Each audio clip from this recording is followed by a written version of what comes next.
Great Recession. Secretary, thank you. Mr. Trump, why will your plan create more jobs and growth than Secretary Clinton? Well, first of all, before I start on my plan, her plan is going to raise taxes and even double your taxes. Her tax plan is a disaster. And she can say all she wants about college tuition. And I'm a big proponent. We're going to do a lot of things for college tuition, but the rest of the public's going to be paying for it. We will have a massive, massive tax increase under Hillary Clinton's plan. But I'd like to start off where we left, because when I said Japan and Germany, and I'm not to single them out, but South Korea, these are very rich, powerful countries. Saudi Arabia, nothing but money. We protect Saudi Arabia. Why aren't they paying? She immediately, when she heard this, I questioned it. And I questioned later, why aren't they never questioned? Why aren't they paying? Because they weren't paying. Since I did this was a year ago, all of a sudden they're paying. And I've been given a lot of credit for it. All of a sudden they're starting to pay up. They have to pay up. We're protecting people. They have to pay up. And I'm a big fan of NATO, but they have to pay up. She comes out and said, we love our allies. We think our allies are great. Well, it's awfully hard to get them to pay up when you have somebody saying, we think how great they are. We have to tell Japan in a very nice way. We have to tell Germany, all of these countries, South Korea, we have to say, you have to help us out. We have, during his regime, during President Obama's regime, we've doubled our national debt. We're up to $20 trillion. So my plan, we're going to renegotiate trade deals. We're going to have a lot of free trade. We're going to have free trade, more free trade than we have right now. But we have horrible deals. Our jobs are being taken out by the deal that her husband signed, NAFTA, one of the worst deals ever. Our jobs are being sucked out of our economy. You look at all of the places that I just left. You go to Pennsylvania, you go to Ohio, you go to Florida, you go to any of them. You go upstate New York. Our jobs have fled to Mexico and other places. We're bringing our jobs back. I am going to renegotiate NAFTA. And if I can't make a great deal, then we're going to terminate NAFTA and we're going to create new deals. We're going to have trade. But we're going to terminate it. We're going to make a great trade deal. And if we can't, we're going to do it. We're going to go a separate way, because it has been a disaster. We're going to cut taxes massively. We're going to cut business taxes massively. They're going to start hiring people. We're going to bring the $2.5 trillion that's offshore back into the country. We are going to start the engine rolling again, because right now our country is dying at 1% GDP. Well, let me translate that if I can, Chris, because you can't. The fact is he's going to advocate for the largest tax cuts we've ever seen, 3 times more than the tax cuts under the Bush administration. I have said repeatedly throughout this campaign, I will not raise taxes on anyone making $250,000 or less. I also will not add a penny to the debt. I have costed out what I'm going to do. He will, through his massive tax cuts, add $20 trillion to the debt. Well, he mentioned the debt. We know how to get control of the debt. When my husband was president, we went from a $300 billion deficit to a $200 billion surplus, and we were actually on the path to eliminating the national debt. When President Obama came into office, he inherited the worst economic disaster since the Great Depression. He has cut the deficit by 2/3. So, yes, one of the ways you go after the debt, one of the ways you create jobs is by investing in people. So I do have investments in new jobs, investments in education, skill training, and the opportunities for people to get ahead and stay ahead. That's the kind of approach that will work. Cutting taxes on the wealthy, we've tried that. It has not worked the way that it has been. Secretary Clinton, I want to pursue your plan because in many ways it is similar to the Obama stimulus plan in 2009, which has led to the slowest GDP growth since 1949. Correct. Thank you, sir. You told me in July when we spoke that the problem is that President Obama didn't get to do enough in what he was trying to do with his stimulus. So is your plan basically even more of the Obama stimulus? Well, it's a combination, Chris. And let me say that when you inherit the level of economic catastrophe that President Obama inherited, it was a real touch-and-go situation. I was in the Senate before I became Secretary of State. I've never seen people as physically distraught as the Bush administration team was because of what was happening to the economy.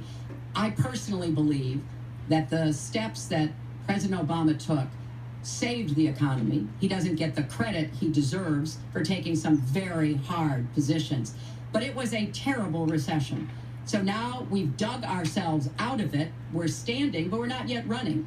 So what I am proposing is that we invest from the middle out and the ground up, not the top down. That is not going to work. That's why what I have put forward doesn't add a penny to the debt, but it is the kind of approach that will enable more people to take those new jobs, higher paying jobs. We're beginning to see some increase in incomes, and we certainly have had a long string of increasing jobs. We've got to do more to get the whole economy moving, and that's what I believe I will be able to do. Mr. Trump, even conservative economists who have looked at your plan say that the numbers don't add up, that your idea, and you've talked about 25 million jobs created, 4% over a 10-year period growth, is unrealistic. And they say, you talk a lot about growing the energy industry, they say with oil prices as low as they are right now, that's unrealistic as well. Your response? So I just left some high representatives of India. They're growing at 8%.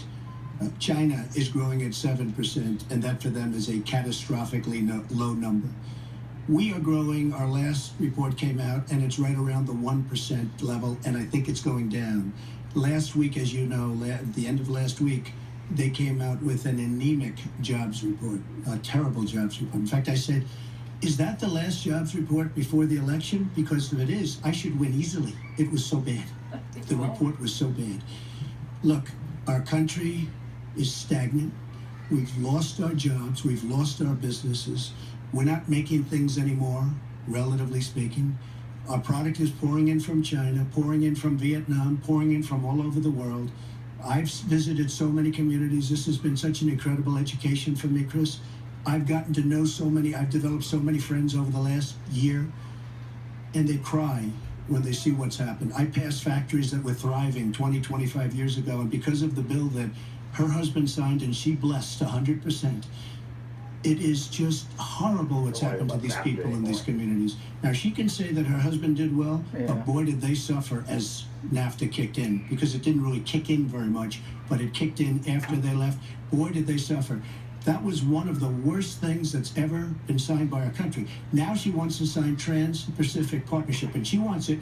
She lied when she said she didn't call it the gold standard in one of the debates. She totally lied. She did call it the gold standard, and they actually fact-checked, and they said I was right. I want to give you a chance to briefly speak to that, and then I want to pivot to 1/6 of the economy, which is Obamacare. But go ahead. Well, briefly. First, let me say, number one, when I saw the final agreement for TPP, I said I was against it. It didn't meet my tests. I've had the same tests.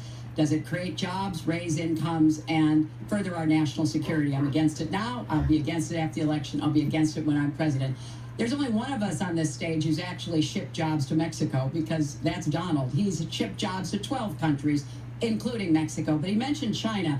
And, you know, one of the biggest problems we have with China is the illegal dumping of steel and aluminum into our markets. I have fought against that as a senator. I've stood up against it as Secretary of State. Donald has bought Chinese steel and aluminum. In fact, the Trump hotel right here in Las Vegas was made with Chinese steel. So he goes around with crocodile tears about how terrible it is, but he has given jobs to Chinese steel workers, not American steel workers. Mr. Trump? That's the kind of approach that is just not going to work. We're going to pull the country together. We're going to have trade agreements that we enforce. That's why I'm going to have a trade prosecutor for the first time in history, and we're going to enforce those agreements, and we're going to look for businesses to help us by buying American products. I ask a simple question. She's been doing this for 30 years.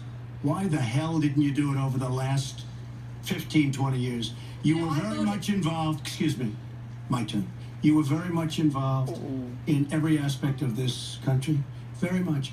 And you do have experience. I say the one thing you have over me is experience, but it's bad experience, because what you've done has turned out badly. For 30 years, you've been in a position to help. And if you say that I use steel or I use something else, I make it impossible for me to do that. I wouldn't mind. The problem is you talk, but you don't get anything done, Hillary. You don't. Just like when you ran the State Department, $6 billion was missing. How do you miss $6 billion? You ran the State Department. $6 billion was either stolen, they don't know. It's gone. $6 billion. If you become president, this country is going to be in some mess, believe me. Well, first of all, what he just said about the State Department is not only untrue, it's been debunked numerous times, but I think it's really an important issue. He raised the 30 years of experience. So let me just talk briefly about that. You know, back in the 1970s, I worked for the Children's Defense Fund, and I was taking on discrimination against African-American kids in schools. He was getting sued by the Justice Department for racial discrimination in his apartment buildings. In the 1980s, I was working to reform the schools in Arkansas. He was borrowing $14 million from his father to start his businesses. In the 1990s, I went to Beijing, and I said women's rights are human rights. He insulted a former Miss Universe, Alicia Machado, called her an eating machine. And on the day when I was in the Situation Room, monitoring the raid that brought Osama bin Laden to justice, he was hosting